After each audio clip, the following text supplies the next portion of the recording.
श्री स्वामी समर्थ. दिनांक 29 मार्च रोजी म्हणजेच उद्या कामदा एकादशी आहे.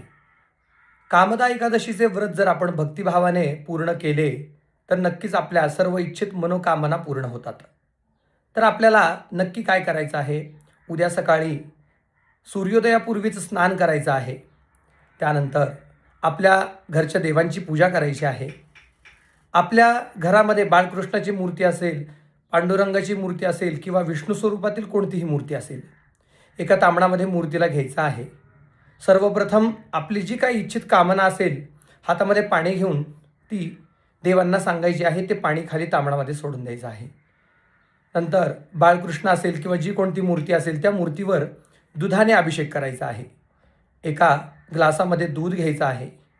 त्याच्यामध्ये आपल्याला थोडीशी हळद घालायची आहे आणि ओम नमो भगवते वासुदेवाय नमः या मंत्राचा 108 वेळा जप करत ते दूध घालून अभिषेक करायचा आहे.